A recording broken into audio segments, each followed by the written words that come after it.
Bonsoir à tous et à toutes. Très heureux de vous retrouver de nouveau cette semaine, ce mercredi soir, là où nous trouvons, donc à la synagogue d'Anguin, au 47 rue Malville. Et Baruch Hashem, voilà, on continue notre cours malgré le confinement. On essaie de diffuser au maximum de Torah et notamment sur un thème qui est traité dans la paracha de cette semaine. Alors, la paracha de cette semaine, c'est Baalotecha, donc la paracha de Baalotecha. Et donc dans ce texte-là, au début de la paracha, il est marqué la chose suivante. Vaïdaber Hachem el Moshe les morts. Donc a dit Hachem à Moshe en disant Daber el Aaron, parle à Aaron, Martha elav et dis-lui. Lorsque tu feras monter les nérotes, les flammes, les flammes du candélabre, El Moul Pene Menorah, El Moul Pene Menorah, en face de la face de la Menorah, Yahiru Shiv'at Anerot, éclairons Shiv'at Anerot. Donc ici, la paracha de Be'alotecha démarre justement par cette mitzvah qui incombe à Aaron en particulier de devoir allumer le candélabre qui se trouvait dans le Kodesh. Vous savez que dans le Kodesh, il y avait évidemment le candélabre, il y avait la menorah, il y avait le shulchan des Lechem Apanim et il y avait également le Mizbeach, le petit Mizbeach qui permettait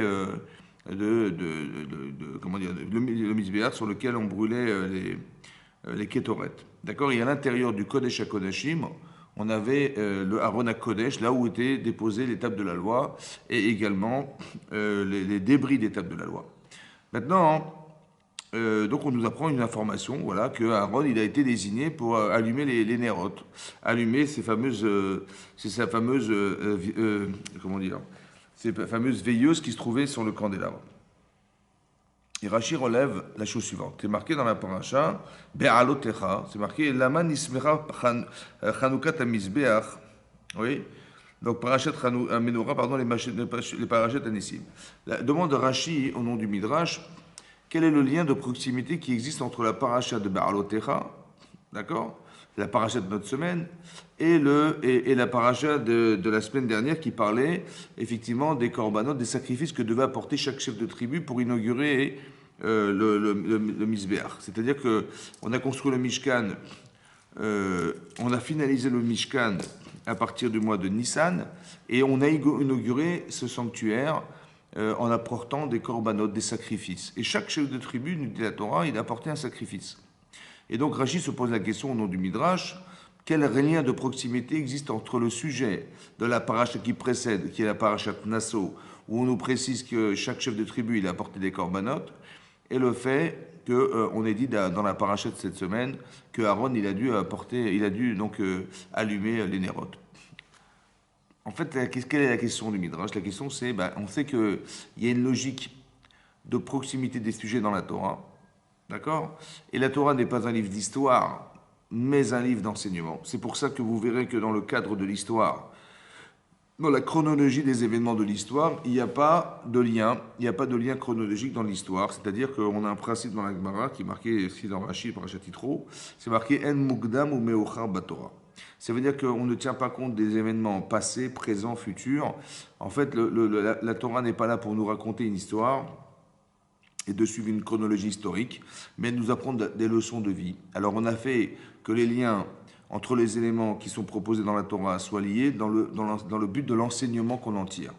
Et là-dessus, il faut comprendre l'enseignement qu'on tire du fait que la Torah nous ait parlé des sacrifices apportés par les chefs de tribu et le fait qu'on ait mentionné dans la Torah que Aaron il avait pour mission d'allumer la nérote. Alors, Rashi explique, il dit la chose suivante. Lorsque Aaron à Cohen il a vu l'inauguration qui a été faite par chaque chef de tribu, il dit Chalsha Azdarto. Il a eu de la peine. Chalsha Azdarto, Shelo Aya Imaem, Bechanuka Lohu Velo Shifto. Que ne participait pas ni Aaron, à Cohen Gadol, à cette inauguration du Misbeach, autant que son chevet, c'est-à-dire la tribu des Kohanim. Donc on n'a ni invité des Kohanim, ni Aaron à Cohen Gadol, frère de Moshe Rabbeinu. Donc il attendait, j'imagine, son tour. Il était sûr qu'on allait l'appeler. Et à un moment donné, tout chacun a apporté son sacrifice, ça s'est arrêté là. On a inauguré le Misbeach. Et lui n'a pas été invité à participer à cette mitzvah d'inauguration du Misbeach, de l'hôtel qui se trouvait dans le Kodesh. Voilà. Il n'y a pas eu de présence de Aaron à Cohen. Et donc il a eu de la peine. Chalsha Azdarto. Sur ce, Hachem va dire, Akadosh Baruch Hu lui va dire, Chayecha, je jure sur toi, Shelchak de la Michelem, Shelchak de la Michelem, que ce que je te donne à toi sera plus grand à mes yeux que ce que je leur ai proposé à eux. Shata madlik ou metiv et que tu vas avoir pour mitzvah d'être madlik, d'allumer, et puis de nettoyer les fameux flacons qui se trouvaient sur le candélabre. En fait, la logique, c'est quoi la logique? Allez comprendre. La logique, c'est quoi? C'est d'expliquer que, en fait, pourquoi on a juxtaposé ces deux parachiotes? Oui, simplement pour nous expliquer qu'il aurait tellement aimé Aaron à Cohen faire partie des gens qui ont été nommés pour participer à ces fameux corbanotes. Et malheureusement, il n'a pas participé à tout ça, et donc il avait de la peine. Il a eu vraiment de la peine. Hachem, il dit, ne t'inquiète pas, Shelchak de la Michelem, ce que je vais te proposer dorénavant, ouais, va être plus grand à mes yeux que ce que je leur ai demandé de faire à eux. Bon. Qu'est-ce qu'on tire, nous, comme leçon de ça? Alors, on va y réfléchir ensemble. La première chose qu'on peut dire, je pense qu'on peut dire, c'est d'expliquer qu'en fait, Aaron Cohen, il a eu de la peine. Bon. En fait, il aurait tellement aimé être là-bas, ça veut dire que le fait d'avoir de la peine, ça peut permettre à Hachem de nous proposer quelque chose.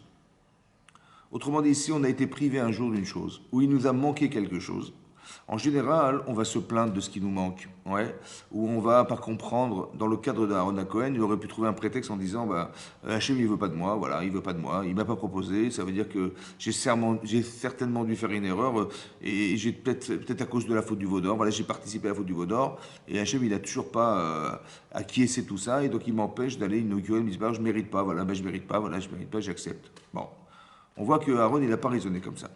À part ça, il aurait pu se dire, bah, Hachem il veut pas, bon bah c'est pas grave, je me plie à la volonté d'Hachem. C'est pas grave, j'accepte tout, je me plie à sa volonté. Ça va, t'attends pas?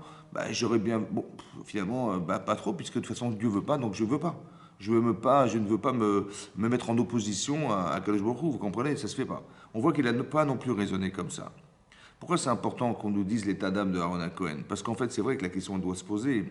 C'est vrai que c'est bizarre qu'on nous parle de l'état d'âme d'Aaron Cohen alors que ça ne nous intéresse pas. Nous, on n'a pas besoin de savoir qu'est-ce qu'il a pu penser, pourquoi il a été choisi pour cette mise en particulier. Simplement de nous dire, bah, chaque chef de tribu, bah, il a apporté son sacrifice et lui, il a été nommé pour allumer la menorah. Tout simplement, ça aurait été simple, on n'a pas besoin de savoir pourquoi. Pourtant, Chachamim s'intéresse à savoir dans quel état d'esprit était Aaron Cohen pour qu'il ait reçu la menorah. On a l'impression que c'est un petit caprice qu'il a eu, voilà, il a eu de la peine, et j'ai dit, ne t'inquiète pas, voilà la sucette, je te présente la sucette, voilà, ne t'inquiète pas, je te donne la mission d'allumer les nérotes. En fait, c'est pas ça, vous comprenez, c'est pas ça. Pourquoi c'est important de savoir quel était l'état d'âme d'Aaron? Parce qu'on veut savoir qu'est-ce que pensent les grands de la Torah. Comment on réfléchit une situation pareille? Ouais, et ça peut nous arriver dans la vie aussi d'avoir été privé de quelque chose, d'accord? Ou bien il nous a manqué quelque chose. Ouais. Par exemple, voilà, les vacances arrivent, bon, bah, on va arrêter les cours pendant une période. Bon, après on se retrouve, ne vous inquiétez pas, on va se retrouver au mois des loups, là. Mais bon, il va se passer un certain temps où on n'aura plus de cours. Ou alors les cours, bon, bah, on va essayer de sur Internet. Mais bon, finalement, la synagogue, les gens partent en vacances. Bon, bah, ils n'ont plus l'occasion de se retrouver ni à la synagogue, ni dans des cours particuliers. Bon, maintenant, au retour des vacances, comment tu te sens? Bah, tout va dépendre de comment tu te sens. Ça veut dire que, comment tu ressens ça? Eh ben, tu dis, bah, tiens, oui, ça m'a manqué. Ah, ça t'a manqué, super. Ça veut dire que tu as construit quelque chose. Ça veut dire que si ça t'avait pas manqué, ce cours-là, ces études-là, cette mitzvah-là, si elle ne te manque pas, c'est qu'elle n'est pas présente chez toi. Il faudrait qu'on soit capable de cristalliser ce désir en soi quand est-ce qu'on en aura vraiment conscience? Lorsque les choses ne se présenteront pas à soi, ou bien qu'on ne pourra pas les pratiquer et elles vont nous manquer. Et ça, c'est un révélateur profond de la construction qu'on a pu avoir dans l'année d'une mitzvah. Ça va? C'est important qu'on puisse connaître l'état d'âme parce que comment tu réfléchis à un manque? Est-ce que tu te dis, bah écoute, Dieu il a voulu comme ça, quelqu'un il s'est cassé le bras, il peut plus mettre cette filine sur le bras gauche parce qu'il s'est fendu le coude. Bon, alors il a un gros plâtre sur le bras qui va durer un mois. Quand tu lui poses la question de savoir, mais comment tu te sens? Il dit, ben voilà, je suis embêté, je ne peux pas mettre filine. Mais bah, qu'est-ce que j'y fasse? Je peux pas les mettre. Après, j'ai vu la lacha, c'est vrai que ça fait écran avec ma peau et je peux pas mettre le boîtier des filines sur le plâtre de mon plâtre. Bah, je peux pas. Ça va pas. Je ne pourrais pas faire la mitzvah. Et alors, bah, j'ai dit, bah, qu'est-ce que j'y fasse? J'y peux rien, c'est comme ça. Dieu, il a voulu que ce soit comme ça. J'ai dit, mais ça te dérange pas? Ça te crée pas un manque? Ça te crée pas. Ben, je veux bien sûr que j'aurais aimé, mais je peux pas. Je lui dis, mais ça te crée un manque? Ben, ouais, ça me crée un manque, oui, oui et non, quoi. D'un côté, bon, moi, je peux pas l'aimer, je peux pas l'aimer, j'accepte ça. Non, en fait, tu devrais pas accepter. En fait, peut-être qu'il s'est passé une chose pareille pour que les gens se rendent compte de la conscience qu'ils ont de ce qu'ils ont, de ce qu'ils pratiquent tous les jours, en fait. Tu mets tes films tous les jours, tous les jours, tous les jours. Est-ce que ça te manque? Vous avez compris? Est-ce que tu fais ça par accoutumance? Est-ce que tu fais pour faire croire à Hachem que tu lui fais plaisir? Je ne sais pas ce que tu penses. Mais en vérité, c'est là qu'on se rend compte de ce qu'on construit dans sa vie. C'est quand ça va nous manquer. Ici, c'est pareil. Ici, c'est pareil. Autrement dit, est-ce que Aaron, qui a regretté le fait de ne pas pouvoir être présent à la Hanoukat Mizbeach, il aurait tellement voulu y être, vous comprenez? Mais non, cet état d'âme-là, s'il ne l'avait pas eu, s'il avait dit, bah, Dieu il a voulu que ça soit comme ça, ben, j'accepte. Ou il aurait dit, il va trouver un argument pour s'expliquer pourquoi il n'a pas pu être présent. Voilà. En fait, c'est dommage. Vous savez pourquoi? Parce que Hachem, il a fait exprès. Il a fait exprès de ne pas l'inviter. Il a fait exprès de faire qu'il ne soit pas présent le jour de Chanukah Mizbeach. Parce qu'il fallait absolument que puisse réagir Aaron à Cohen. Il fallait absolument qu'il ressente ce manque. Pourquoi? Parce que Hachem ne peut pas nous donner quoi que ce soit si on n'est pas en manque d'avoir. Ça veut dire qu'il aurait tellement voulu être là-bas, mais il n'a pas pu y être. Alors il est peiné de ne pas y être. Alors il dit, ah, tu es peiné, alors je jure sur toi que je te donnerai la menorah. Ça veut dire qu'on ne peut pas combler des personnes qui ne sont pas dans le besoin. Ça, c'est pas possible.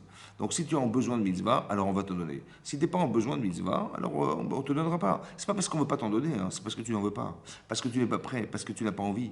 Parce que fondamentalement, pour allumer la menorah, il fallait avoir un certain niveau qui exige un besoin, un mental, comment vous dire, une raison d'être.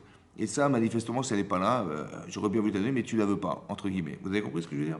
Donc Hachem, il fait exprès. Maintenant, l'Yetzirah, il va nous manipuler en faisant croire que je ne sais pas quoi. Mais ici, c'est quelque part clair dans la façon dont a raisonné Aaron, que finalement, c'est ça qu'il voulait, au fond de lui-même. Il voulait participer. Et je me dis, t'inquiète pas, maintenant que j'ai créé ce manque chez toi, alors je vais pouvoir d'avoir l'occasion de donner plus que ce que tu as imaginé perdre. Très important. Ça, c'est une chose. Mais dans le Midrash, il pose une question sur cette paracha. Le Midrash demande la question suivante. Il demande, lui dit, mais c'est bizarre quand même parce que, voilà, Hachem, il éclaire le monde. D'accord? Et ils ont dit, tu es Oro Shel Olam, tu es la lumière du monde. Maintenant, Aaron à Cohen, il va allumer des lérotes. Il va rajouter de la lumière. Mais à quoi ça sert de rajouter de la lumière sur de la lumière? On voit déjà, d'accord? En quoi c'était nécessaire d'allumer la menorah? Qu'est-ce qui est spécial dans le fait d'allumer la menorah? Tu éclaires déjà largement le monde dans toute son entité. Ouais, tu as placé un soleil qui est là bien placé, il nous donne une lumière extraordinaire qui nous sert, qui nous éblouit pas trop à la fois, et d'un autre côté, elle nous permet de voir, de se réchauffer, elle nous permet comment dire, de faire pousser tout ce qui pousse autour de soi, grâce à Dieu, voilà. Donc merci Hachem. Ça suffisait, on n'avait pas besoin d'une lumière supplémentaire. Alors Hachem va répondre la chose suivante. Il va dire, vous savez, quand on était dans le désert pendant 40 années, je vous ai éclairé la nuit. Parce que le jour, il y avait une colonne de nuée, et le soir, il y avait une colonne de feu qui éclairait en permanence. Dis à Kadosh Baruch Hu, je sais qu'au fond de vous-même, vous vous sentez redevable de ce que je vous ai fait dans le désert. Parce que c'est vrai que dans le désert, je vous ai éclairé pendant 40 ans. Et je sais que vous vous sentez redevable. Alors, vous savez ce que vous allez faire? Vous allez me rendre un peu de la lumière. Comme si Hachem, il nous proposait d'allumer la lumière, non pas pour éclairer le monde, mais c'est pour se soulager essentiellement du fait qu'au fond de nous-mêmes, on se sent redevable. On a une reconnaissance infinie vis-à-vis d'Hachem. Et au fond de nous-mêmes, conscient ou inconscient, on se dit, mais comment je vais rendre à Hachem une chose pareille? Alors Hachem, il dit, écoute, allume-moi les nérotes. Pour que vous compreniez ça, le Midrash explique la chose suivante. Il dit qu'un jour, il y a quelqu'un qui voit dans la rue un aveugle égaré. Il est perdu, il ne sait pas où il va, il le voit comme ça, tourner en rond. Il va le voir, il dit, mais qu'est-ce qui se passe, monsieur? Il dit, bah écoutez, je me suis perdu. Il dit, mais vous allez où? Il dit, bah je rentre chez moi, mais je ne sais même pas où je suis. Il dit, bah écoutez, c'est simple, je vais vous accompagner. Vous habitez où?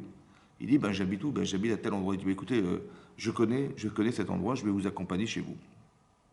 Il dit, c'est très aimable, merci beaucoup. Et donc, le voyant prend le non-voyant, dit le Midrash, il l'accompagne jusqu'à la maison, jusqu'à chez lui. Et lorsqu'il arrive à la porte de sa maison, le voyant dit au non-voyant, bah, ouvrez la porte. Il dit, bah, c'est gentil, ok. Donc, il pénètre dans la maison. Et là, le voyant dit au non-voyant, il lui dit, bah, allumez la lumière. Il dit, allumez la lumière, mais je ne comprends pas. Mais c'est vous qui voyez, c'est vous qui m'avez amené jusque-là. C'est vous qui... Allumez vous-même la lumière. Il a dit, non, parce que je sais qu'au fond de toi, hein, tu te sens redevable. Parce que, bon, finalement, tu as un handicap, c'est vrai, et que tu dépends des gens. Et tu dis, mais comment je vais lui rendre ce service rendu? Comment je vais faire? Alors je sais que tu te sens redevable. Alors, je vais te soulager. Allume-toi la lumière. C'est ce même sentiment qu'Hachem, il a voulu, comment dire, nous aider, entre guillemets, nous aider à pouvoir se soulager de ça, et de se savoir reconnaissant. Et quand on se sait reconnaissant, quand on voudrait dire merci aux gens, mais on ne sait pas comment faire. Parce que comment vous allez rendre à quelqu'un hein, ce qu'il vous a donné, alors que ce qu'il vous a donné est énorme, est immense. Comme ici, Hachem nous a éclairé pendant 40 ans dans le désert. Comment vous allez rendre cette faveur qu'Hachem nous a fait dans le désert? Alors Hachem dit, c'est clair, tu ne pourras jamais rendre hein, ce qu'on t'a donné, soit clair. Par contre, ce que tu peux faire, c'est un petit peu rendre un petit peu de la monnaie. Et ça va permettre de soulager ta conscience, tu vas faire à la mesure de ce que tu peux faire. Et donc, quelque part, ici, c'est marqué clairement que la Ménorah, elle a été dite, elle a été proposée à Aaron Cohen pour être le vecteur de cette reconnaissance du bien qu'Hachem nous fait en permanence. Quelque part, on devrait apprendre aux gens à dire merci. C'est ça le thème de ce soir. Comment apprendre à dire merci? Oui, parce qu'on est tous reconnaissants de ce qui arrive, mais est-ce qu'au fond de nous-mêmes, c'est pas quelque part normal? Vous avez compris? En fait, on vit des choses en permanence qui sont extraordinaires quand on y réfléchit un petit peu. Imaginez-vous, pour vous rendre compte, que vous étiez né à l'âge adulte, voilà, vous venez d'accoucher, votre maman vient de vous accoucher, et vous avez 25 ans. Bon, vous sortez du ventre de votre mère et vous voyez ce qui se passe. Bon, bien sûr, vous vous nettoyez, vous rincez. Et puis, vous voyez, autour de vous, il y a des gens qui parlent, des gens qui réfléchissent. Vous sortez dehors, vous voyez le soleil, les nuages, vous voyez qu'il pleut. Vous dites, mais c'est quoi ce phénomène incroyable? On est estomaqué, en fait. On est très curieux de comprendre ce qui se passe parce que finalement, c'est la première fois. C'est la première fois et on voit des phénomènes incroyables, on voit des animaux, on voit des... Mais ils sont arrivés comment ces gens-là? Ça veut dire qu'on a le cerveau d'un adulte capable de réfléchir, penser, analyser, et on vient de naître. Voilà, on vient de voir tous les phénomènes, toutes les lois naturelles qui composent ce monde, et on devrait être estomaqué devant tout ça. Parce que d'où vient tout ce que vous voyez? On ne sait pas. On a un petit peu réfléchi, on s'est dit bah, peut-être que les oiseaux, ils sont nés du ciel. Non, ben non. Peut-être de la terre non plus. Tous les animaux que vous voyez, bah, ils sont peut-être un jour sortis de la terre non plus. Comment vous dire, des êtres humains, vous les voyez là, on ne sait même pas comment ils sont arrivés sur la terre. Et puis bon, bah, ils sont là, on ne sait pas comment. Et ben ils ne sont pas non plus sortis de la terre parce qu'on n'en voit pas qui sortent de la terre. Et puis toute la nature, toute la loi naturelle, tout ce qui fait que le monde est monde. Hein, parce qu'il en faut des milliers de paramètres pour faire qu'il y ait une vie sur Terre. D'accord? Et on se dit, mais c'est incroyable, et après on se rend compte que voilà, c'est Dieu qui nous a donné tout ça, quoi. Merci Hachem. Seulement, bon, bah, vous comprenez, avant de commencer à se rendre compte et à réfléchir, bah, il nous a pris peut-être une vingtaine d'années. Ouais. Et depuis 20 ans, bon, on s'est habitué à se lever le matin, on voit le soleil, on voit les nuages, on voit la pluie, on sait que la Terre tourne, on sait que la Lune, elle est là. Bon, en fait, on ne sait pas forcément que l'attraction lunaire, elle permet d'éviter à ce que les océans nous envahissent. Mais bon, quand on le saura, on dit, bon, bah, d'accord, merci. Et en fait, on apprend des choses. Ouais. On peut même être un scientifique sans s'étonner profondément de ce qui nous arrive, sans être, je sais pas moi, estomaqué devant ce qui se passe autour de soi. Ouais. Que c'est tellement intelligent, il y a des lois tellement naturellement intelligentes sur Terre, intelligentes. La vitesse de la Terre sur la Terre, la vitesse de la Terre qui tourne autour d'elle-même, en 24 heures, elle fait 45 000 km, ça veut dire qu'elle tourne à une vitesse folle, quoi, à presque 2000 km/h. Hein. D'accord? Est-ce que vous vous en rendez compte? Non. Et cette masse qui tourne à une vitesse pareille, deux fois la vitesse d'un avion, plus rapide qu'un supersonique, quoi. C'est incroyable. Cette masse d'eau, de terre, de tout ça, la planète qui tourne à une vitesse comme ça, aussi folle, on s'en rend même pas compte. Et pourquoi cette vitesse? Bah parce que le matin, quand vous vous réveillez, vous voyez, le soleil, il se lève doucement. Bon, mais si on tournait 2 fois plus vite, bah, le matin, vous seriez ébloui hein, par le soleil. Mais c'est qui réfléchit comme ça? Qui c'est qui a ce cœur, cette bonté de nous donner autant de choses? Il faudrait qu'on apprenne à dire merci. Qu'on puisse reconnaissant, le lien qui se crée avec Hachem, c'est la reconnaissance, c'est le bonheur qu'on a de partager avec lui quelque chose et de lui de nous le faire partager, de dire merci, d'apprendre à dire merci. Vous allez des fois rendre service à des gens. Moi, il m'est arrivé une fois, une femme m'a dit, vous savez, Rav, il y a quelqu'un qui est venu dans notre ville, ah, ils sont venus avec rien du tout, hein, ça veut dire ni travail, ni logement, ni école, rien, zéro, hein, rien, rien. Je lui ai dit, oui, alors, je dis, bah écoutez, je leur ai trouvé un appartement. Voilà, je me suis décarcassé, j'étais à la mairie, j'ai fait des dossiers pour eux, ils ont obtenu un appartement. Bon, ensuite, on a trouvé du travail pour son mari, pour sa femme. On a placé les enfants à l'école.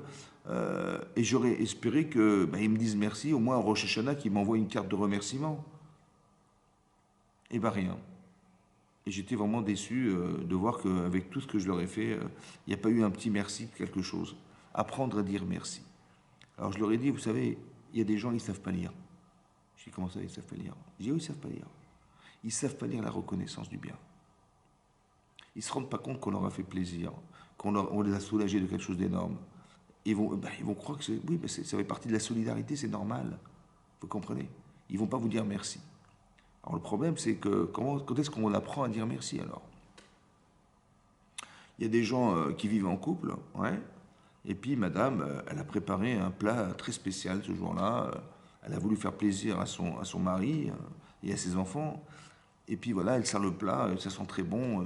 On sent qu'elle a fait des efforts pour arriver à obtenir ce résultat parce qu'il est, je sais pas, c'est une viande ou un poisson, ou je sais, quelque chose de très appétissant. Et puis voilà, chacun se sert et il mange. Bon. Bah, quand c'est pas salé, quand c'est pas bien cuit, on dit ah c'est pas bon, c'est pas bien cuit, c'est pas salé. Ok. Mais quand c'est très bon, ou c'est bon ou c'est très bon, bah, on n'entend rien. On n'entend rien, aucun remerciement, aucun. Bon bah madame elle attendait qu'on lui dise que super, t'as réussi ta recette, super, c'est super bon. Non, on n'entend rien. Vous voyez pourquoi? Bah, les gens vont vous dire bah écoute c'est normal, hein, je me suis quand même pas marié pour manger des sandwichs tous les jours, ça va? Donc si elle fait des bons plats, bah, évidemment, c'est son rôle, hein, je suis désolé, moi je suis pas une femme, hein, d'accord. J'ai compris, mais tu peux quand même dire merci. Mais si même c'est normal que ça soit bien fait. Quand c'est pas bien fait, et quand c'est pas bon, bah, je lui dis clairement. Mais quand c'est bon, j'ai pas besoin de dire, puisque évidemment que si je le mange, c'est que c'est bon. J'ai compris, mais elle aurait tellement aimé l'entendre, de dire merci ma chérie, je sens les efforts que tu as fait, tu m'as fait très plaisir, merci. Non, il n'y a pas de merci, parce que c'est normal. Le problème, c'est, alors quand est-ce qu'on apprend à dire merci? Quand est-ce qu'on peut se dire qu'un jour, on va pouvoir dire merci aux gens? Vous allez me dire, mais il n'est pas conscient, ce monsieur. Il y a de l'inconscience ou de l'ingratitude. J'ai compris, mais comment ça s'explique?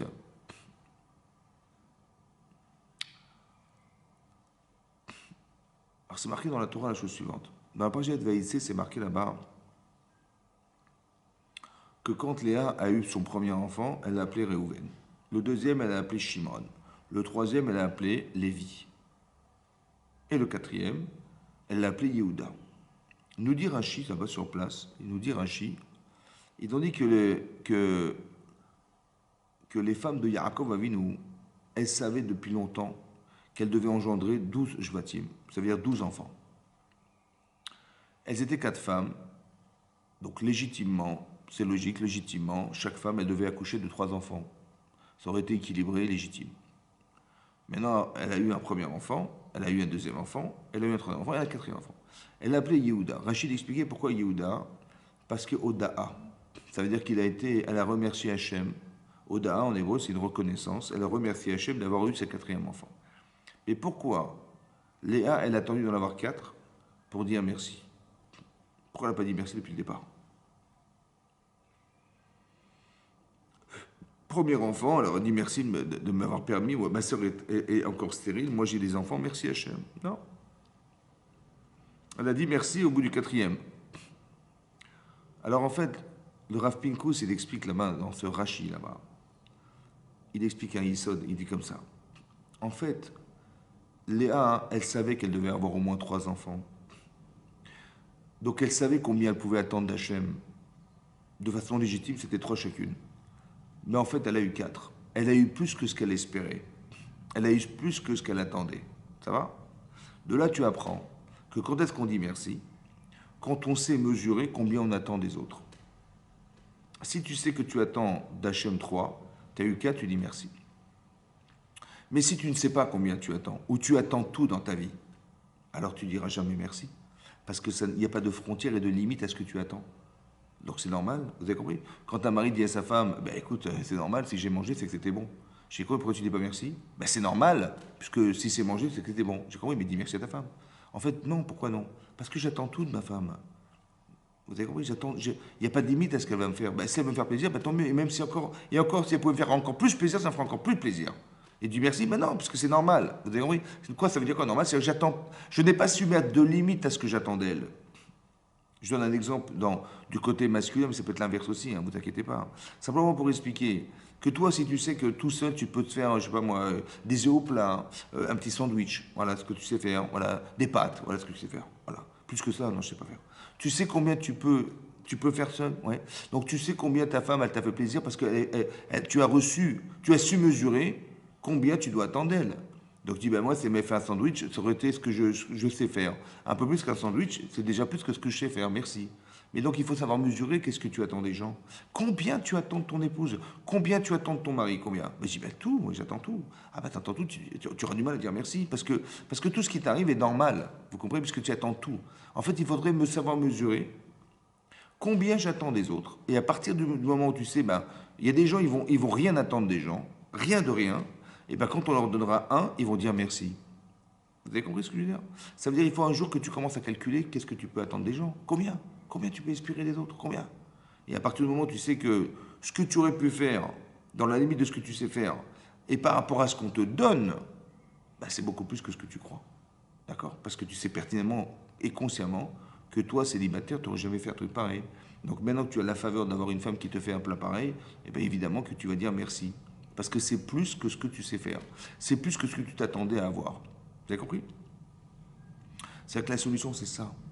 Il y a des gens qui ne se rendent pas compte qu'on leur rend des services, mais ils savent pas, ils n'ont jamais appris à dire merci, parce qu'on n'aura pas appris à mettre des limites à ce qu'on attend des autres. Voilà. Et ça, hein, c'est important de le cultiver ça, en relation de couple, en relation avec autrui, avec n'importe qui. C'est important de savoir combien tu peux attendre des gens. Il y a des gens qui attendent des services. On dit, voilà, par exemple, je sais pas moi, des enfants qui vont partir ensemble à l'école. Bon, mais les parents sont embêtés parce qu'ils partent plus tôt que leurs enfants en travail. Et par chance, il y a un voisin parmi les voisins qui a des enfants qui vont dans la même école qu'eux et qui vont eux à l'école. Et ils vont leur dire, bah, écoutez, si ça ne vous dérange pas, soyez gentils. Voilà, nous, on ne pourra pas être présents au moment où vous allez partir, parce qu'auparavant, hein, vous partez à 8h, c'est pas à 7h30, nous, on part déjà à 6h du matin ou à 7h du matin. Si vous pouvez nous rendre service, voilà, j'ai mes 2 enfants, si vous pouvez les amener à l'école, de toute façon, vous partez aussi. Si gentiment, vous pouvez le faire, je suis avec plaisir, mais on y va de toute façon. Donc, bien sûr qu'on vous rendra service. D'accord? Et ils auront 1 fois, 2 fois, 3 fois, 10 fois, 20 fois, 30 fois, 50 fois, 100 fois, 200 fois. Pendant 3-4 mois, ils y vont. Et après, bon, bah, ils y vont tout le temps, tous les jours, quoi. Et un beau jour, ils n'ont pas pu y aller parce que bon, ils avaient un rendez-vous urgent, je ne sais pas où ils devaient partir en voyage. J'ai dit, écoutez, voilà, on va partir avec ma femme, si ça ne vous dérange pas, exceptionnellement, de nous rendre service et de prendre cette fois-ci, vous, les enfants. Il me dit, attendez, mais vous me dites ça maintenant, mais on n'avait pas prévu. Vous avez compris ou pas? Ah bah attendez, il fallait nous dire avant, je suis très embêté, comment je vais m'arranger? Au lieu de dire, mais écoutez, j'attendais que ça, de vous rendre service. Parce que, vu le nombre de fois dont vous avez rendu service, au moins j'ai une reconnaissance du bien que vous m'avez fait. Mais j'attendais que ça, mais au contraire, on va s'arranger, vous inquiétez pas, on est là. Ben non, il dit, ah non, on est très bien embêté, on est embêté. Quoi, c'est juste maintenant que vous nous en parlez, vous avez compris, il n'y a pas de reconnaissance du bien. Ça veut dire qu'on ne sait pas dire merci aux gens. On ne sait pas reconnaître des fois le bien qu'on nous fait de soi. On s'est tellement habitué, vous comprenez, ça fait des mois et des mois qu'ils prennent des enfants. On s'est habitué, on croit que c'est un dû. Mais il n'y a rien de dû, mon chéri. Il dit rien, rien. Tout ce qu'on te fait, c'est en plus. Parce que tu vois bien que toi, bah, tu aurais peut-être dû payer quelqu'un pour amener tes enfants tous les matins à l'école. Et là, c'est gratuitement. Mais on se rend service, vous comprenez, voilà. Dis merci. Dis merci à ce qu'on te fait. Dis merci à Hachem. Dis merci à tes voisins. Dis merci à ta femme. Dis merci à ton mari. Dis merci aux gens qui t'entourent. Il faut apprendre à dire merci. On ne sait pas dire merci. Pourquoi? Parce qu'on n'est pas forcément vraiment, vraiment reconnaissant. Comment se cultive la reconnaissance du bien? En fait, elle se cultive comme ça. Il est marqué, il y a un Rashi qui amène, il y a un midrash, pardon, un midrash dans la paracha de Vaïchev, où là-bas c'est marqué que que lorsqu'on a décidé de finalement comment dire, de condamner Yosef, parce que Yosef avait fait un rêve, je vous rappelle, il a fait un rêve, et il avait rêvé que tous ses frères se prosternaient à lui, et donc ils ont interprété le rêve en expliquant que en fait Yosef il s'est pris pour le roi d'Israël, quoi. Parce que même Yehuda, roi d'Israël, doit se prosterner devant lui. Donc vous imaginez. Et donc il a dit quelqu'un qui rebelle contre la royauté d'Israël, il est condamné à mort, hein. Parce que comment dire, c'est aller à l'encontre de la représentation de ce qu'est le roi dans le peuple juif, ce qui est impossible. Et donc on ne peut pas remplacer Yosef pardon, Yehuda par Yosef, c'est impossible. Et donc ils ont dit il est condamnable. Et donc ils vont condamner à mort Yosef. C'est tragique, hein. Et tous les frères unanimement ont condamné Yosef. Nous dit la Torah, hein, que Vaishma Réhouven, il a entendu Réhouven, Vayetzilehu miyadam, il les a sauvés des mains de ses frères. Ça veut dire, la Torah a entendu dire qu'il a entendu quelque chose, qu'il a tellement révolutionné, ouais, qu'il a été capable, alors qu'il avait condamné à mort son frère, de pouvoir remettre en cause ce jugement et de sauver son frère. Vous avez compris? Maintenant, qu'est-ce qu'il a entendu? Là-bas, c'est marqué qu'il a entendu le rêve de Yosef. Et lorsque Yosef arrivait, il arrivait dans 11 étoiles. Et la Torah nous dit que Réhouven, il avait fauté. Il avait fauté, qu'est-ce qu'il avait fait? Il avait fauté, comment dire, lorsqu'il a vu qu'après la mort de Rachel, que son père Yaakov, il a pris son lit, qui était dans la chambre de Rachel, et il l'a mis dans la chambre de Bilha, qui était la servante de Rachel, c'est marqué là-bas, hein, que Réhouven, il n'a pas supporté. Il a pas supporté, il a dit, mais comment mon père, il ose faire cet affront à ma mère? Parce que ma mère, elle était déjà en concurrence, entre guillemets, avec ma tante qui était Rachel. Maintenant, malheureusement, elle est décédée. J'aurais imaginé que mon père, il va mettre dans son lit dans la chambre de Léa. C'était légitime, c'était logique. Et qu'est-ce que fait mon père? Non, il ne fait pas ça du tout, il met dans la chambre de la servante. D'accord? Donc ça ne se faisait pas. Et donc, qu'est-ce qu'a décidé Réhouven? Il a dit, ça ne se fait pas. Il a été prendre carrément le lit de son père, il l'a déplacé dans la chambre de sa mère. Et là-dessus, la Torah nous dit qu'il a fait 2 fautes. La première, c'est qu'il n'a pas respecté son père. La moindre des choses, c'est de l'aller consulter. Et là, ça ne se fait pas. Et la deuxième chose, c'est qu'il a déplacé la Shekhinah qui se trouvait sur le lit de son père. Comme ça, c'est marqué dans la paracha de Vayechi que Bilbel Yitzoué Allah, il a déplacé le lit dans lequel se trouvait Akadosh Baruch Hu. Bon, ça veut dire qu'il a déplacé la Shekhinah. Et la Torah nous dit que c'était très grave. Et donc, Réhouven, il a dit, mais c'est une faute très grave. C'est pour cette raison que lorsque on a dû vendre Yosef et que Réhouven n'était bizarrement pas présent, Rachid nous dit pourquoi. Parce que ils étaient en train de faire à tour de rôle Kibbutz Avim, c'est-à-dire qu'ils honoraient leur papa, ouais, chacun l'un après l'autre. Donc il a compris, Réhouven, que sa faute en fait c'est de ne pas avoir respecté son père. Donc il dit ouais, je regrette, c'est vrai que ça se fait pas, j'ai pas bien fait, c'est vrai. Bon, c'est vrai que dans le ressenti tu as raison. Mais en fait, le respect, ça s'articule. Le respect, ça se pratique. Ça veut dire qu'il faut que tu ailles respecter ton père, oui, pour arriver un jour à faire que, quand tu ne comprendras pas, tu n'auras pas l'audace d'aller, sans son accord, faire ce qui est de son ressort. C'est un manque de respect. Donc il faut que tu aies des actes pratiques, ouais, d'expérimentation du chesed. C'est-à-dire d'aller voir ton papa, de lui demander ce qui va bien, etc. Et de faire un kibbutz avem respectueux. Vous comprenez? Et bien c'est ça qui va se passer en fait. Il va avoir une relation comportementale avec son père qui va nourrir ce kavod, ce respect. Ou alors il dit Rashi qu'il est en train de faire teshuva. Il faisait teshuva, hein, sur la faute qu'il avait faite d'avoir déplacé ce lit de son père. Maintenant, est-ce que Hachem a gré sa teshuva?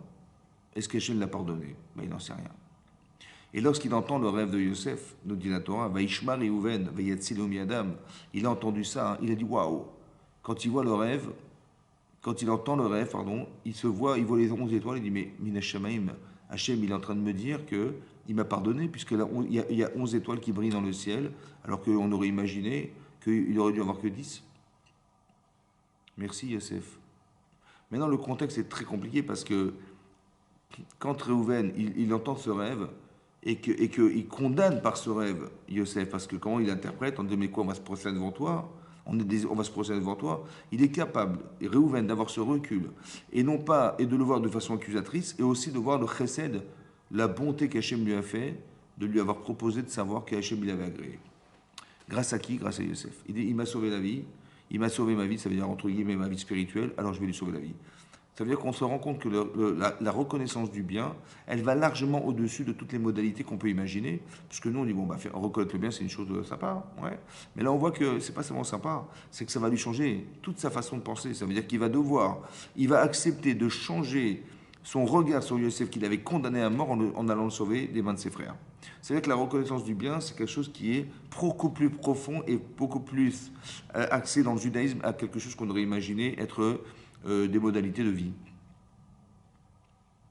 Le Rav Chaim Shmulevitz, qui était le Mashgiach qui était le Rosh Yeshiva de Mir, il explique une autre chose, c'est qu'en général, quand est-ce qu'on dit merci aux gens? Quand les gens ont eu des bonnes intentions vis-à-vis de vous, c'est ça? Quand quelqu'un a pensé à vous pour un travail, ouais, il dit, il a pensé à toi, tiens, merci beaucoup, grâce à toi j'ai trouvé du travail, merci d'avoir pensé à moi, ouais, etc. Ou bien pour trouver un appartement, je sais pas moi, oui. Ou bien pour déménager, ou pour vous aider, ou pour X raison qui soit, on a pensé à nous, on dit, ah, il a une bonne intention vis-à-vis de moi, je suis reconnaissant et je vais rendre la monnaie de sa pièce. En général, c'est comme ça que ça se passe. Mais quelqu'un qui n'a pas eu d'intention, j'ai eu une tova, j'ai eu un bienfait, mais sans que la personne qui me l'a proposé, il ait eu l'intention de me la faire. Par exemple, Yosef, ici, quand Yosef il raconte ses rêves, il va dire, voilà, j'ai rêvé une chose bizarre, vous étiez en train de vous prosterner à moi. Il n'avait pas du tout, dit le Rav Chaim Shmulevitz, d'intention d'informer son frère que sa teshuva avait été agréée. Jamais il a pensé à ça. Il n'a pas fait un clin d'œil, il a dit, au fait, pour la teshuva, c'est bon, ça a été agréé par Hachem, j'ai rêvé 11 étoiles. Non. Et pourtant, il s'est senti redevable. Dit le Rav Chaim Shmulevitz, un autre principe qu'il faut retenir, c'est que quand on vous fait du bien, peu importe pourquoi on vous l'a fait, d'accord? Pour quelle raison ça a été fait, et pour juste que tu saches que si quelqu'un t'a fait du bien, tu es reconnaissant, même s'il n'a pas eu les intentions de te les donner. D'accord? Ça veut dire que Yosef, il n'a pas eu l'intention de donner ce plaisir quelconque, l'intention qu'il avait de lui dire, écoute, j'ai rêvé, je vais te raconter ce que j'ai rêvé, et ça va te faire plaisir. Non, il n'a pas pensé à ça du tout. Et quand bien même, il s'est senti redevable de lui sauver sa vie. Ça veut dire que ce qui compte, c'est ce que tu reçois. Tu reçois une tova de quelqu'un, on t'a fait du bien, on t'a rendu service, dis merci, va lui rendre service. Ah, mais tu dis, mais il n'avait pas eu d'intention quelconque vis-à-vis de moi, on s'en fiche. On s'en fiche. Tu dois rendre service à ceux qui t'ont rendu service. Ça s'appelle la karatatov, la reconnaissance du bien. Il faut savoir dire merci dans toutes circonstances. Dès que tu as reçu quelque chose de quelqu'un que tu n'aurais pas eu sans lui, même s'il n'avait pas d'intention de te les donner, eh bien quand même tu dois le faire. Merci, tu dois dire merci, tu dois apprendre à dire merci. C'est-à-dire que le lien avec les gens est fondamental. Et avec Hachem, a fortiori. On apprend des 10 makot. Il y a eu 10 plaies d'Égypte. Bizarrement, il y a 3 plaies qui ont été effectuées par Aaron Cohen. Rachid explique pourquoi. Ces 3 plaies, en fait, elles sont d'avoir frappé le Nil. Ouais, c'est pas Moshe Rabbeinu qui a frappé le Nil. La première plaie d'Égypte, c'était pas lui. La deuxième non plus. Les grenouilles, c'était pas non plus Moshe Rabbeinu, c'était Aaron Cohen. Et la dame Svarna Kinim, la dame Svarna Kinim, les poux, ouais, c'était pas non plus lui. Pourquoi? Alors en fait, parce que il a dit la chose suivante. Lorsque ma mère, elle a dû me garder pendant 3 mois, dit Moshe Rabbeinu, elle m'a mis dans un berceau et puis elle m'a laissé flotter sur le Nil. Puis grâce au Nil, voilà, j'ai été récupéré par Bityapat Paro et puis j'ai survécu. En fait, je dois quelque chose au Nil. Le Nil, je ne veux quand même pas frapper le Nil, qui est le vecteur de mon sauvetage. Je ne vais quand même pas frapper les grenouilles pour qu'elles se multiplient, alors qu'elles vivent sur le Nil. Je ne vais quand même pas frapper la terre pour qu'elle devienne des poux, alors que la terre a accepté d'enterrer les Égyptiens que j'avais tués. Par miracle, elle s'est ouverte et ça l'a enterré. Vous allez me dire, bon, c'est un peu exagéré quand même, parce que d'avoir de la reconnaissance des éléments présents sur la terre, qui sont l'eau et qui sont la terre, tout ça, ça a été créé par Hachem, mais pour toi, pour te servir, hein, c'est pour servir l'homme. Donc, vous inquiétez pas, la terre, elle ne va pas se vexer, hein, d'accord? Personne ne va se vexer. Pourquoi tu te sens redevable de la reconnaissance à ce point?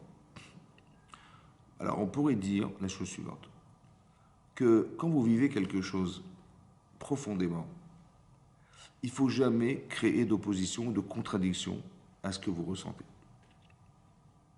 Parce que si je vais frapper le Nil pour Moshe Rabbeinu, je vais contredire le principe que je sois reconnaissant. Jusqu'où tu penses que inconsciemment ça va faire un effet destructeur de ta reconnaissance, jusqu'à ne pas reconnaître que grâce au Nil, j'ai été sauvé, que grâce à la terre, j'ai été épargné d'un jugement qui s'est finalement su, mais en vérité, si personne n'avait été calomnié ce que j'avais fait, ça serait passé à l'as, on n'aurait rien vu, vous comprenez, grâce à la terre et grâce au Nil. Alors je ne vais pas frapper. Je ne veux pas contredire un sentiment de reconnaissance. Jusque-là, Moshe Rabbeinu, il a eu peur de contredire ce qu'il ressentait. Un peu comme j'ai dit une fois, ouais, que, vous savez, quand on est le kiddush vendredi soir, il faut absolument qu'on puisse faire le kiddush, mais pas devant les chalotes, devant les pains qui se trouvent devant soi. Et c'est la raison pour laquelle, la halakha est qu'on doit cacher les pains. Ouais, on met ce fameux, cette mappa, donc cette petite serviette qu'on met dessus pour cacher le pain. Pourquoi il faut cacher le pain? Alors on dit pour ne pas faire honte au pain. Bon, bizarre, faire honte au pain. J'ai jamais vu un pain qui allait avoir honte, d'accord? Donc ça veut dire qu'on ne pas faire honte au pain. Alors on explique comme ça. En fait, vous avez deux aliments devant vous. Vous avez du vin et vous avez du pain. En dehors du kiddush, dans l'année, vous avez des gâteaux et vous avez du vin. Quelle est la priorité de la bracha, la bénédiction qu'on doit faire? Est-ce que je vais faire la bracha, la bénédiction, sur le pain ou le gâteau, ou bien je vais faire sur le vin? Alors la loi, elle est qu'on fait d'abord sur le pain, et après sur le vin. Pourquoi? Parce que le pain nourrit, et le plaisir que nous avons vient du vin. Donc entre la vitalité que me procure le pain et le plaisir que me procure le vin, oui, entre la vitalité, entre le côté nécessaire, vital du pain et le côté plaisant du vin, évidemment que d'abord c'est la priorité. La priorité, elle est sur le pain. Ok. Maintenant, Shabbat, on n'a pas le droit de manger sans faire kiddush. Et le kiddush se fait sur du vin. Alors je suis embêté parce que là, d'un côté, je vais boire du vin avant de manger du pain et je vais inverser la priorité de la halakha. Alors comment je vais faire? La Torah dit, tu vas cacher le pain. Autrement dit, ne fais jamais des choses qui vont inverser et contredire ce que tu ressens de vital dans la chronologie des choses. Ça veut dire que tu sais pertinemment que d'abord on mange du pain et après on boit du vin. Mais là, malheureusement, on ne peut pas faire comme ça. Pourquoi? Parce que tu ne peux pas manger du pain avant de faire kiddush. Et le kiddush, je vais faire sur du vin. Alors comment tu vas faire? Tu es obligé de faire le vin, de boire du vin avant de manger du pain. Alors je dis oui, tu as raison. Je vais faire comme ça, mais je vais cacher le pain. Il ne faut pas que je le voie, le pain. Tu sais qu'il est là, mais tu ne le vois pas. Ne vois pas, ne regarde pas, ne contredis pas tes pensées. Ne vis pas une chose et son contraire. Parce que demain, il va accepter que tu puisses te faire accepter de te contredire, c'est pas grave. Tu vois bien que tu bois du vin ou manges du pain. Il faut dire, oui, ne pas se contredire. Tu vois bien que tu as frappé le Nil alors que tu devrais être reconnaissant. Tu vois bien que tu as frappé les grenouilles et tu as frappé la terre, alors qu'en vérité, au fond de toi-même, tu es reconnaissant. Il y a des gens qui ont un tel degré de reconnaissance que même ça, ils ne feront pas. On va même dire à Hachem, Hachem, merci d'avoir fait que je suis en vie aujourd'hui. Et je veux même remercier, entre guillemets, et ne pas contredire les éléments qui ont été les vecteurs de mon sauvetage. Vous avez compris? C'est ça que pense Moshe Rabbeinu. Il fallait qu'on soit reconnaissant d'Hachem. Il fallait qu'on puisse reconnaître un jour qu'Hachem nous a tellement, tellement aidés. C'était important. Oui, c'est ça. La Hakarat-Hatov. Un rave vis-à-vis de ton élève, ou un élève vis-à-vis de son rave, c'est pareil. On est reconnaissant. On remercie ses élèves d'abord d'écouter les cours, ou bien on remercie ses élèves de faire des remarques dans les cours parce que c'est la remarque que l'élève il va faire à son rave, à son maître, qui va lui permettre de plus approfondir, d'aller plus loin dans les raisonnements. Et l'inverse aussi, que en fait le rave il va permettre à ses élèves d'évoluer. C'est marqué dans Sanhedrin qui dit que quand Rabbi Eliezer était malade, il y a 3 élèves à lui qui sont venus et qui lui ont dit, un, il a comparé son maître à de la pluie. L'autre, il l'a comparé au soleil. Et l'autre, il l'a comparé à ses parents. Il dit, voilà, la pluie, c'est dans ce monde. Mais toi, tu nous permets d'accéder au monde futur. Le soleil, c'est aussi pour vivre dans ce monde. Mais toi, tu nous amènes au monde futur, Rav. Et les parents aussi, ils nous ont permis d'exister sur la terre.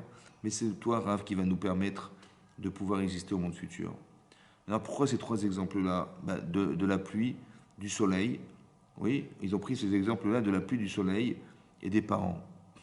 Parce que la pluie, ça permet de faire pousser des petites pousses. Que ça puisse émerger. Si j'émerge, c'est grâce à mon rave. Alors, tu es comparé à mes yeux comme de la pluie. Si on arrivait malgré tout à pousser, le doigt au soleil, mais si la plante, elle peut pousser grâce au soleil, alors a fortiori, un élève, il va pousser, il va évoluer grâce à son rave, à son maître. Et l'affection que lui apporte son papa et sa maman, eh ben, c'est l'affection qui est sur terre. Et il dit, mais l'affection que le rave, il apporte à ses élèves, elle l'amène au monde futur. Elle construit cette relation avec son rave et la Torah au monde futur.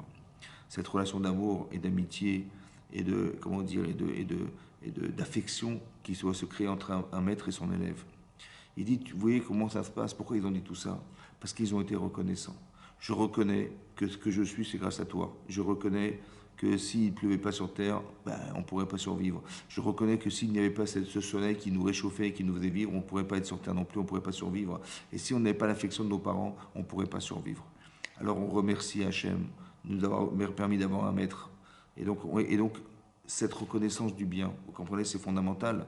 On dit, nos parents, ils nous ont apporté la vie sur terre, c'est vrai. Mais mon rave, il va m'apporter autre chose. Il va m'apporter ce qui est l'objectif de ma vie, c'est-à-dire d'accéder au monde futur. Et donc je suis reconnaissant à l'infini de ça.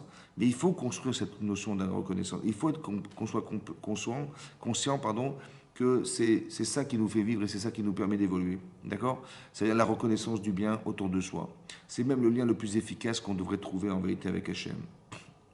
Parce que comment expliquer qu'on va accepter de faire les mitzvot? Chacun se dit, écoute, c'est gentil, mais j'ai ni envie, ni je me sens le devoir de le faire. J'ai pas de problème. Mais imagine tout ce que tu reçois tous les jours. Imagine, toi, tu es dans ton lit, le matin, tu te réveilles, et quelqu'un, il vient, il dit, non, ne bouge pas. Oui, pourquoi?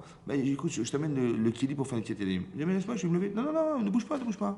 Après, il me dit, écoute, ne bouge pas. J'ai quoi? Je t'amène ton petit déjeuner, voilà, sur un plateau, voilà, je t'amène un café, un petit croissant, voilà, ne bouge pas, hein, ne bouge pas de ton lit. Après, écoute, ne bouge pas, je vais aller au travail à ta place. Et ne bouge pas, je vais amener tes enfants à l'école. Ne bouge pas, je vais m'occuper d'acheter ta nourriture. Je vais faire les courses, ne bouge pas. Bon, à un moment donné, tu dis, bon, c'est très très gentil, c'est très aimable, hein, mais à un moment donné, ça va être trop, vous comprenez, on est trop. Et à la fin, on dit, mais écoute, c'est très très gentil, mais j'aurais aimé faire quelque chose. Ou bien je me sens redevable. Mais Hachem, il nous fait combien de choses? Est-ce que vous pouvez imaginer que tout ce que vous avez dans votre vie, est-ce que ça aurait pu se faire sans lui? Non. Quand est-ce qu'on va commencer à dire merci? Vous avez compris? Par exemple, en Israël, on se fait bombarder. Bon, on a envoyé 3000 obus. Mais 3000 obus, je ne sais pas combien ça aurait pu faire de morts, c'est énorme. Mais bon, il y a quelqu'un de très très intelligent qui a créé le dôme de fer. Voilà. Que seul Israël a pu fabriquer et qu'il n'a surtout pas commercialisé. Le dôme de fer. Je dis, grâce au dôme de fer. Ou bien quoi? Ou bien grâce à Dieu qui a permis à cet homme d'avoir l'intelligence de découvrir le dôme de fer. Parce que Hachem, évidemment qu'il nous aime. Hachem, évidemment que Chasvé Shalom, il veut nous sauver. Et qu'il n'a jamais eu l'intention de nous détruire. Et que, évidemment, que tout ça s'est caché à travers le dôme de fer. Parce qu'on va dire, c'était grâce au dôme de fer. Après, c'est toi qui choisis. Soit tu dis, c'est le dôme de fer, soit tu dis, merci Hachem de nous avoir permis d'avoir le dôme de fer. Vous comprenez ou pas? Un petit peu comme, c'est marqué dans la paracha de Shemot, là-bas, c'est marqué que les Bnei Israël étaient en grande souffrance, esclaves en Égypte. Et c'est marqué là-bas, Veizaraku, El Hachem ina avoda. Et donc ils ont crié vers Hachem le jour où ils ont suivi les funérailles de Paro. Comme ça, c'est marqué dans la Torah. Et Hachem est marqué Veishma et Sarakatam. Hachem, il a entendu les cris des enfants d'Israël. Reiskor et Berito. Il s'est souvenu de son alliance. Abraham, Yitzhak et Yaakov, qu'il avait contracté avec Abraham, Yitzhak et Yaakov. Et c'est là qu'il a décidé de les sauver d'Égypte. Dites-moi, il s'est passé combien d'années avant qu'il ait décidé de nous sortir d'Égypte? Mais la souffrance, elle existait depuis des centaines d'années déjà. Mais pourquoi il a fallu attendre que Hachem, il écoute la prière des bénis Israël pour intervenir? Pourquoi il n'est pas intervenu bien avant? Déjà, c'était simple. Évidemment que c'était comme ça. Je ne vais pas attendre que mes enfants, ils me réclament à manger pour leur donner à manger tous les jours. Je ne vais pas attendre que mes enfants, ils me réclament de les amener à l'école pour de les amener à l'école. Je ne vais pas attendre de quoi que ce soit. Évidemment, sur les choses vitales, on réagit en tant que parent, on réagit instantanément. On ne laisse pas nos enfants en souffrance. Mais Hachem, il attend des années avant d'intervenir. Il attendait quoi? Il attendait qu'on appelle. Mais pourquoi ce coup de téléphone était nécessaire? Pourquoi il fallait qu'on l'appelle pour qu'il entende et qu'il puisse réagir à ce qu'on espérait d'évidence qu'il allait faire depuis longtemps? En vérité, vous savez quoi? Évidemment qu'Hachem, il n'a aucun problème pour nous sortir d'Égypte. Et pourquoi il a attendu qu'on l'appelle? Parce que si Béhémet Hachem, il avait envoyé les Américains en Égypte. D'accord? Voilà. Les Américains arrivent, c'est quoi cette histoire? Des esclaves? Non, non, non. Les droits de l'homme, la liberté d'exister, voilà, on fait un peu de philosophie, clac, on va sortir l'Israël d'Égypte. Qu'est-ce qu'on aurait dit, nous? On aurait dit merci les Américains. Alors Hachem, il a attendu qu'on l'appelle. Et quand on a crié vers lui en disant Hachem, sauve-nous, et qu'il amène les Américains pour nous sauver, on aurait dit merci Hachem d'avoir apporté les Américains. Parce que ça répond à une demande qu'on avait faite auparavant. Vous comprenez ça? Ben c'est pareil. Si on a eu le dôme de fer, ben évidemment qu'on dit merci à ce scientifique extraordinaire qui a eu le mérite de sauver des millions de personnes. Merci.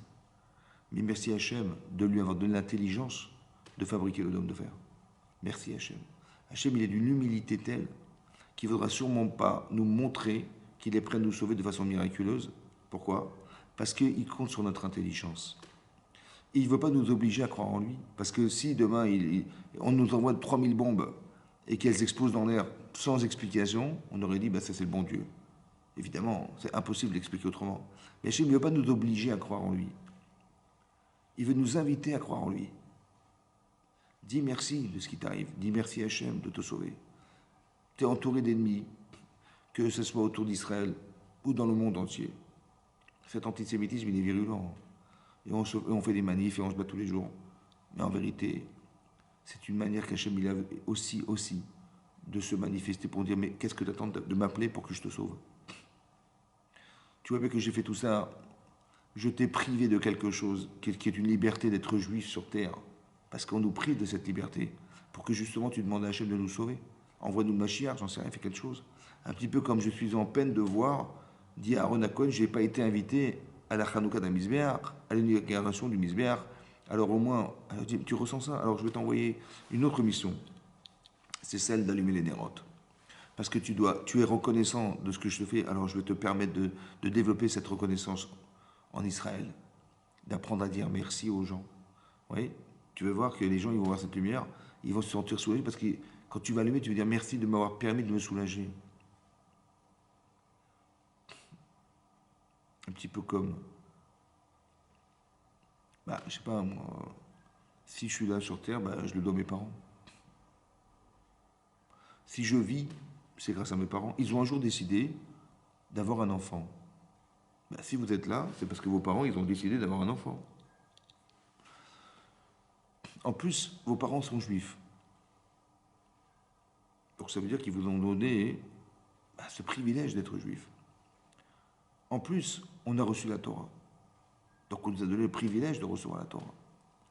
En plus, ils ont fait des efforts. Combien de nuits ils ont passé pour nous?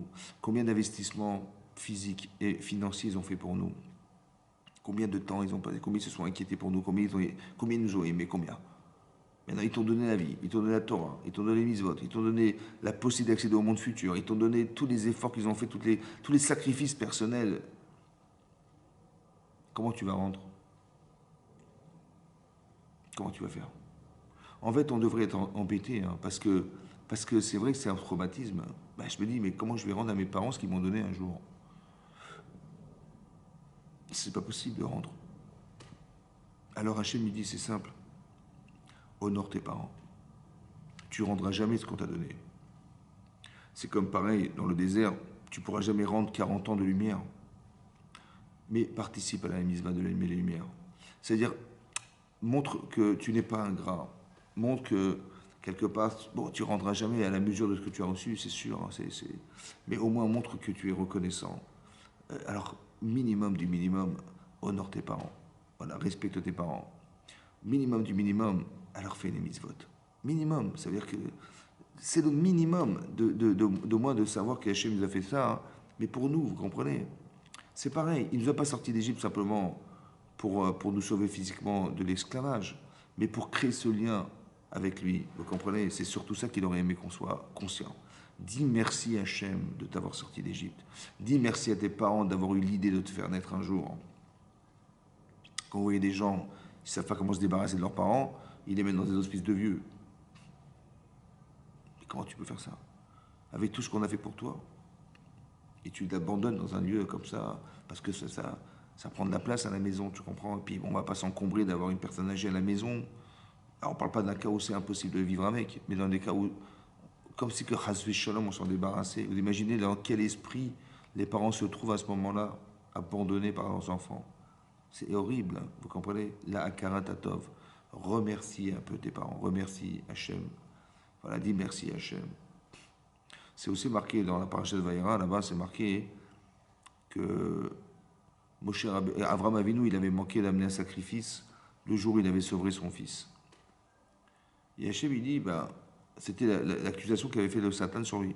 Qu'est-ce que fait Avraham Avinu? Ben, Hachem, il dit, ben, écoute, prends ton fils et sacrifie-le. Entre guillemets, à la place du corban que tu aurais dû apporter il y a 35 ans pour me remercier de t'avoir donné cet enfant. Mais j'ai pas compris. Hachem, il sait pertinemment quelle est la valeur que représente son fils Israël pour lui. Et c'est la valeur que représente un petit agneau ou un chevreau. Mais ça n'a aucune commune mesure. Comment Hachem il a pu imaginer on allait remplacer le chevreau qu'il aurait dû amener il y a 35 ans pour remercier Hachem le jour où il avait fait un festin, un grand festin qui avait démontré aux plus grands dirigeants de ce monde, puisqu'il y avait Avimelech, il y avait le roi de Mitzraïm, il y avait tous les rois des environs qui étaient là, qui avaient invité Avraham Avinu pour faire le Kiddush Hashem, de dire aux gens, vous avez Dieu existe, regardez mon enfant, il a 2 ans, il est sevré, et j'en ai 102, ma femme 92. Il a fait un Kiddush Hashem à Avraham Avinu. Seulement, il n'a pas remercié Hashem en direct. Il n'a pas amené un sacrifice pour remercier Hashem. Alors je dis, ouais, tu ne vas pas remercier, alors amène ton fils. Et ça n'a aucune commune mesure. Comment tu peux amener un enfant à la place d'un animal? Si Hachem a demandé à Abraham d'amener cet enfant à la place de l'animal, ça veut dire que pour Hachem, l'animal, il valait le prix de l'enfant.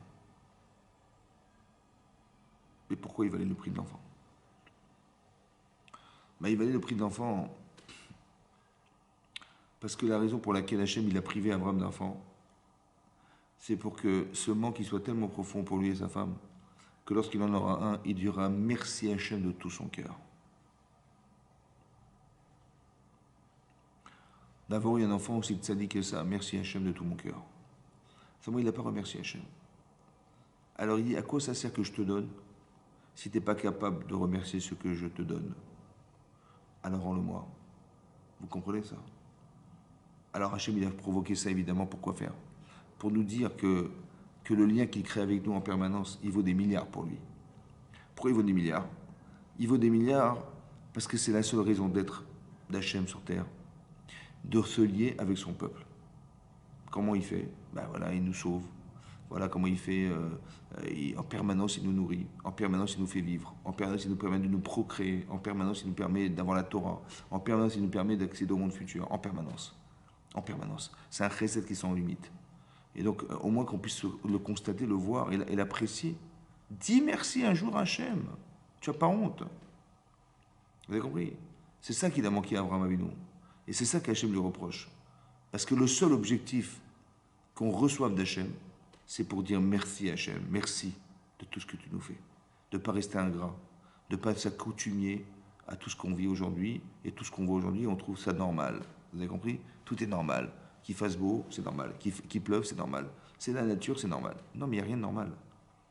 Tout est calculé pour te faire plaisir. bah dis merci, habitue-toi à dire merci et ne t'habitue pas à ce recel qu'on te fait en permanence, comme tu t'habitues à ce que ton voisin il prenne ton enfant tous les jours pendant 6 mois et tu trouves ça normal. À la fin, c'est normal. Tous les matins, tu l'amènes chez ton voisin pour qu'il te prenne tes enfants à l'école. C'est normal. Non, c'est pas normal. À un moment donné, il faut que tu te dises, mais non, mais une fois, 2 fois, 10 fois, 1000 fois, ben, je ne sais même pas comment je vais lui rendre. 1000 fois, il m'a amené les enfants à l'école. Je devrais être embêté de savoir qu'il m'a fait un acte aussi généreux que de les amener à l'école et m'avoir épargné de les amener moi-même autant que de payer quelqu'un pour le faire. Merci. Apprendre à dire merci, apprendre à mesurer qu'est-ce qu'on aurait pu avoir sans ça. Imaginez-vous, il n'y a pas de soleil. On serait en train de grelotter là, on serait en train de rentrer dans le noir toute l'année. Merci Hachem. Merci Hachem, que la nature soit belle à voir. Merci. D'apprendre à dire merci, c'est fondamental. La reconnaissance du bien. Si simplement on était capable d'avoir cette conscience. Et tous les manques qui sont créés dans le monde en vérité, autant que dans la vie de tous les jours, ces manques ont été organisés, pensés par Hachem. Pourquoi faire? Ben c'est simple. C'est simplement pour nous permettre un jour de lui demander de les combler. Et il attend que ça, Hachem. Pourquoi faire? Parce que quand on a conscience que c'est lui qui les comble, alors on peut dire merci à Hachem et on crée un lien d'amour avec Hachem. Tu dois aimer Hachem de tous tes cœurs. C'est-à-dire de te rendre compte, que tu vas te rendre compte que même les choses sur lesquelles tu pourrais imaginer que c'était normal, ouais, tu va te dire mais oui c'est normal. Tout ce que fait Hachem, bah oui, mais tout ça c'est normal, c'est comme tes parents, c'est normal. Mais non, c'est pas normal. Il faut que tu t'habitues à penser que ça a été un sacrifice personnel. Il s'est engagé pour toi. Ton papa, il s'est engagé pour toi. Ton papa, il travaille pour toi, pour que tu réussisses ta vie. Ton papa, il t'a amené à la yeshiva pour que tu sois un tamid racham, ou que tu puisses un jour être indépendant dans ton étude. Ton père, il a fait tout ça, tous ces sacrifices. C'est de l'argent, c'est du temps passé, c'est de l'investissement pour le plaisir qu'on a, le bonheur qu'on a de voir, d'être fier de nos enfants. Mais ça, c'est tu ne peux pas rester ingrat devant ça. La gratitude est une chose qu'on ne peut pas supporter. La reconnaissance du bien, c'est fondamental. C'est ça qu'Hachem voulait qu'on dise. C'est ça. D'être reconnaissant vis-à-vis de son épouse. Ouais. Comme ça, l'Agma dit là-bas, hein, dans Yvamot, elle dit, Dafsemer Gimel, elle dit que Rafria, hein, il avait une femme qui n'arrêtait pas de l'embêter. Et son élève, il dit, mais vous lui avez offert un cadeau, mais je ne comprends pas. Mais comment vous pouvez lui offrir un cadeau alors qu'elle vous fait des souffrances tous les jours? Il a dit, à l'éveil, qu'on ait des femmes au moins qui nous empêchent de fauter et qui s'occupent de nos enfants. C'est que malgré tout, il faut être reconnaissant. Vous comprenez? C'est pour ça qu'il lui a fait un cadeau. Parce que je ne peux pas renier le fait que grâce à elle, je ne fais pas d'avéra. Et aussi grâce à elle, c'est elle qui s'occupe de mes enfants, chose que j'aurais jamais pu faire seul. Je suis reconnaissant. Comme ça dit l'Agma dans Yvamot d'Afsama Gimel, qu'on doit être reconnaissant du bienfait qu'on ait une épouse avec soi, du bienfait qu'on ait un mari avec soi. Ouais. Parce que l'otov yet levado, ça n'est pas bien d'être seul. D'accord?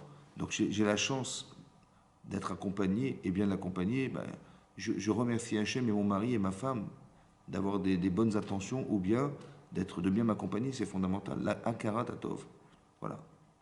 Ça fait partie des fondamentaux que Moshe Rabbeinu il a voulu développer justement pour qu'on puisse accepter la Torah. Parce que si tu ne reconnais pas le bien qu'on te fait, alors tu ne pourras jamais voir le bien. Et c'est même possible que cette qualité humaine qu'on doit avoir, qui est la reconnaissance du bien, plus elle est approfondie, plus elle est large, plus l'éventail de la vision est un écran est large et épanoui. Et plus un jour, quand le Mashiach y viendra, on pourra mieux comprendre et mieux apprécier tout le bien qu'en vérité on ne se rend même pas compte qu'Hachem fait autour de nous. Voilà. Parce qu'il y a des choses qu'on voit, des choses qu'on ne verra jamais, qu'on ne sait pas et qu'on nous dévoilera. Et si quelqu'un n'est pas capable d'être reconnaissant, alors il ne pourra pas non plus les voir. Ce n'est pas une punition, c'est simplement un outil qui nous permet de pouvoir justement apprécier la reconnaissance du bien qu'Hachem nous procure en permanence. Et ça fait partie des choses fondamentales dans le judaïsme, qu'il faut savoir reconnaître le bien. Il faut apprécier tout ce qu'on vous fait de bien, il faut apprendre à dire merci, savoir mesurer combien vous attendez des gens. Et c'est ça qui va nous permettre également d'avoir une vie saine et compréhensible autour de soi. Chazak ou Baruch, merci beaucoup de m'avoir suivi. Écoutez, j'espère que ces enseignements vous apporteront et qu'ils amèneront que de la bénédiction et la venue du Mashiach très bientôt. Amen.